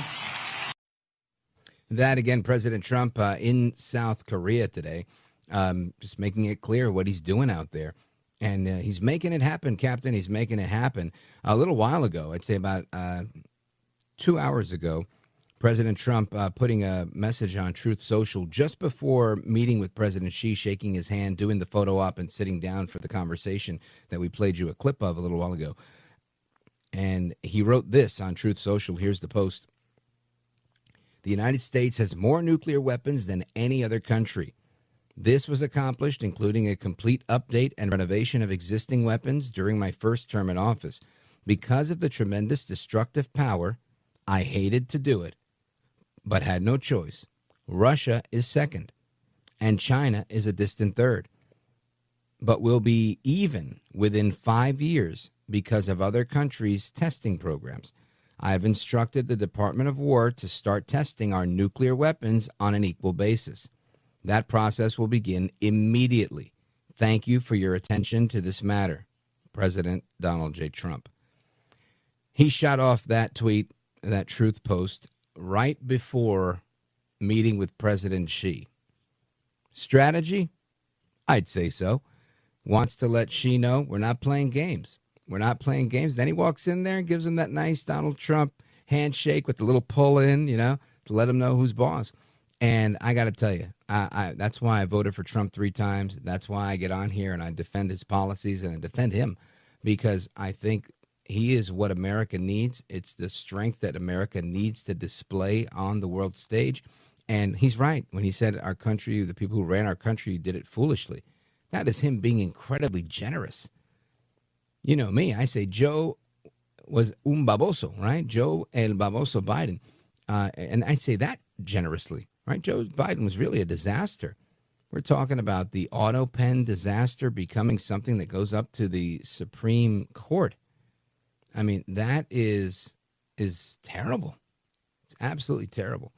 That this is what Biden has left behind as his legacy. So shame on all of them. He's right, and kudos to President Trump. And I want to get to your thoughts, your calls on the government shutdown, on President Trump's trip to Asia, I left off on in a previous segment with Europe, in particular the city of Barcelona, canceling pub crawls. So no more tourists getting together to go bar hopping. What's up with that? I think people need good nightlife. I want to get your thoughts on that as well. And anything else that you want to bring to the table, I'm happy to do it. The phone number, 833-482-5337, 833-4-VALDEZ. Let's go to Phil, who's giving us a call from Pittsburgh, Pennsylvania, on KDKA, America's oldest radio station. Phil, go right ahead. Yes. How you doing, Rich? Wonderful, thank you. I heard you talking about with your guest about the government basically paying people not to work, and I know what you're talking about because I have an aunt and uncle that have lived like this for over 20 years. They don't have jobs. They just sit around all day and drink, and they get all kinds of government assistance and charity programs, and they beg neighbors and friends to help them pay their rent. And I just think it's terrible. Yeah, listen, I do too. And not from the perspective that you might think. I think it's terrible for them, right? I think to be so limited in the view of what you can accomplish in life it is so self-defeating, right? It is just so, I don't know what word to use here, but it's heartbreaking for me to see people that, have all the opportunity in the world, and they may not see it, right? Whether it's a health limitation or a geographic limitation, but when you live in the part of the world that I do, right? New York City, New Jersey, this metropolitan area here, and you see people come from other countries and live 15 men in a room while they're saving money, and the next thing you know, they're saving money and they buy a pickup truck, and then they file for their citizenship papers or residency or whatever it is, and they open a construction company, and then they hire people and they swear an oath to the American flag, and they're married and they have kids, and 25 years later they're in America and they're buying a house cash for $400K, $500K cash that they've been saving under their bed because they didn't trust the bank, because in their country you can't put money in the bank or the government might take it from you. And when I meet people like that, plenty of them that are immigrants that come to America and take advantage of the American dream and live the American dream and learn English and just dominate. It's awe-inspiring to see someone really make use of America and to take advantage of the American dream. And when I hear a story like yours saying, that you have family that doesn't, it's heartbreaking to me because I want the best for everybody, and it really is just one of those things where it's like, man, I wish people could get out of their own way sometimes. I wish people could take a trip maybe to this part of the country and see, how much hustle and bustle there is and why New York City is this financial epicenter that it is, and how you've got guys on the street selling MAGA hats on the corner, right? And fake Louis Vuitton bags and Gucci bags and all sorts of people are selling stuff all over New York City because this is a hub. And I know that they're, locking them up and, getting the counterfeiters off the streets. But my point is there's always been a huge marketplace in the city. And that's kind of, what informed my mindset growing up is that there's opportunity all around us. And it sucks when, you meet people that might be in a different part of the country, a little more desolate, maybe not as metropolitan, that feel like they can't or they don't have the same opportunities.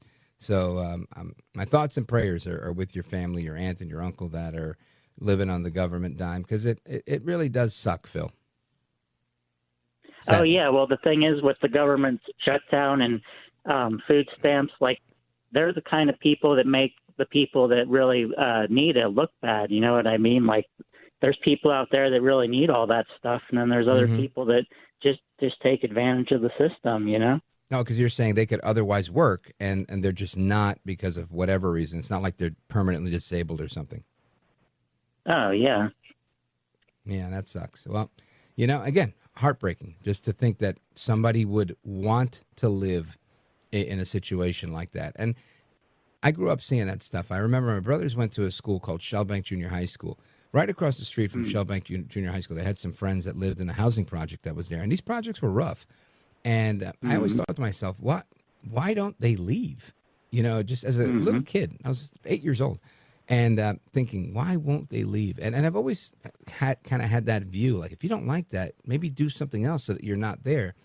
And I'm grateful that I had this alternative view, but I realize not everybody has it, and that's why so many people are raising a family in housing projects. And that next generation is raising their next generation in housing projects. And this is a construct that the Democrats have kind of created since the time of FDR. And they just keep pouring more fuel into that. Instead of saying, hey, we're going to show these people how to make the best of America, whomever they are, right? Depending on the country, the part of the country you're in. Sometimes it's a black neighborhood. Sometimes it's a Hispanic neighborhood. Sometimes it's a white neighborhood. But this pattern of government assistance and living in subsidized housing and just being part of the permanent underclass is a Marxist idea that communists thrive on because they need those people to need the government. And that's something I will reject for all of my days. Phil, thanks for the call. Godspeed to you and your family. Amigos, we come back. More thoughts, calls, and reactions straight ahead.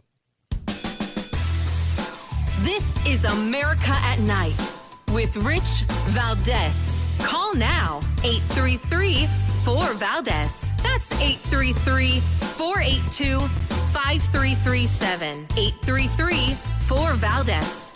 That's Valdez with an S.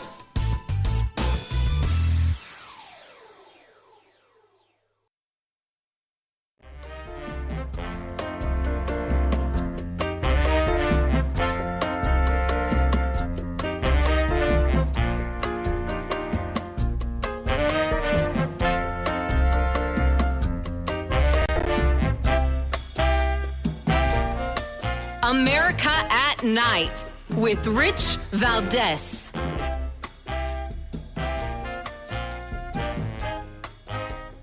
So, amigos, President Trump again weighing in from Air Force One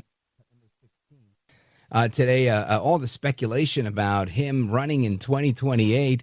And, of course, I think this is just a master class in trolling. But I played this earlier. I want you to hear it one more time. Listen to President Trump on Air Force One. So we have the greatest economy we've ever had.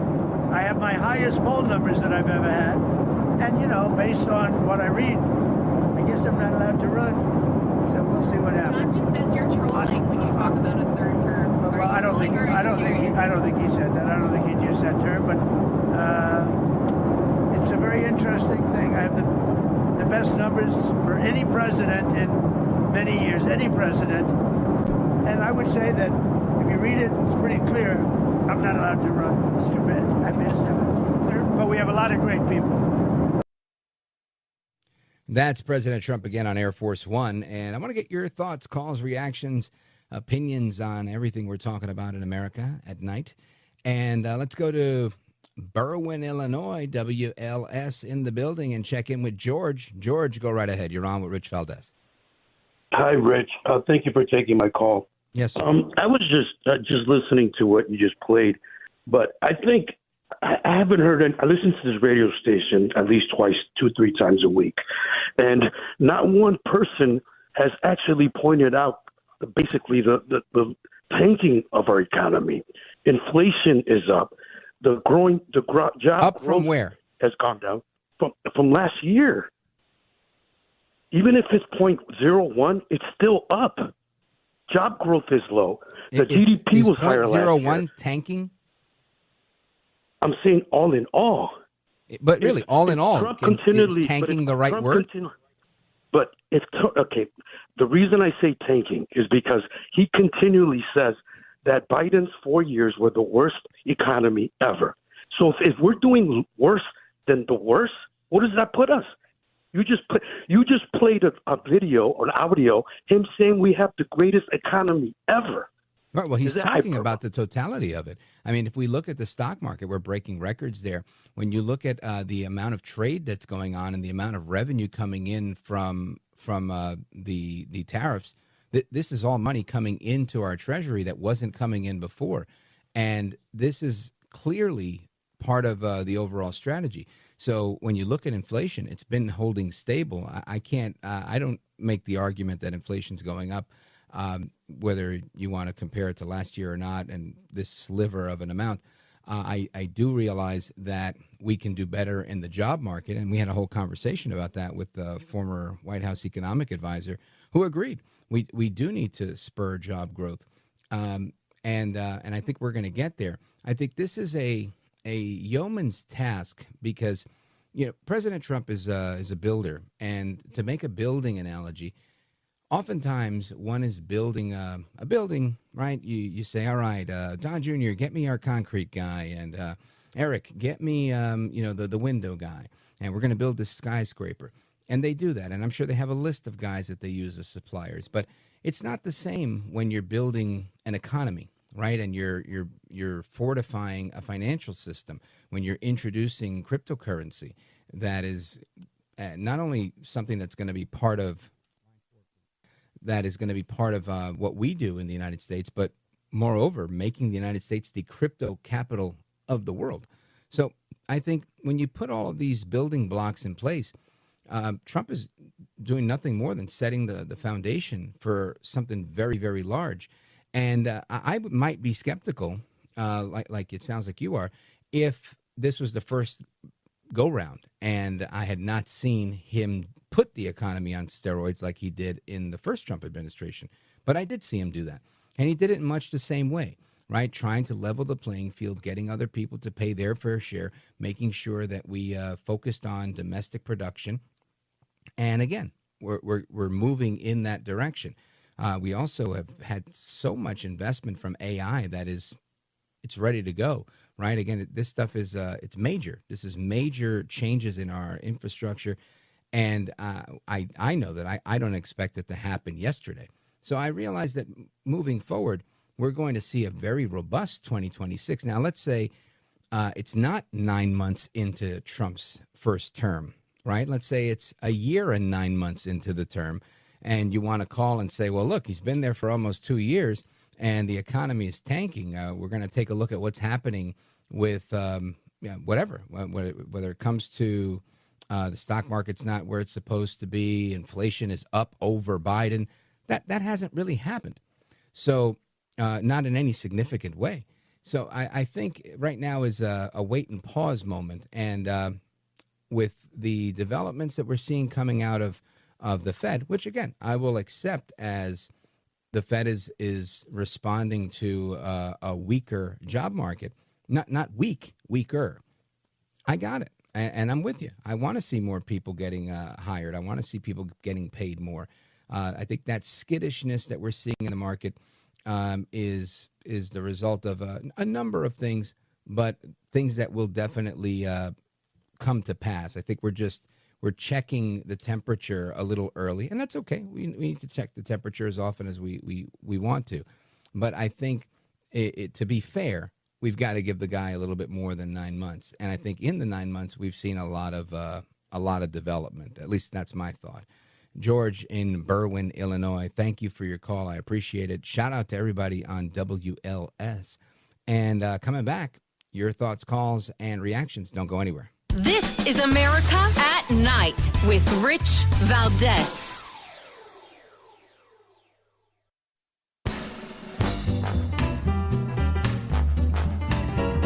All right, amigos, welcome back. To the phones we go. Let's go to Michael in Valdosta, Georgia, WVGA. Michael, quickly, speed round. Go right ahead. Hi, Rich. Hope you're doing well. I just wanted to confirm that Sliwa was offered $10 million to drop out. He did not confirm the amount of money, but a significant amount of money was offered to him to get out of the race. And he said, absolutely not. He didn't get in this for money. Curtis is a very principled man, and he's in this to win it. He's in it for the city.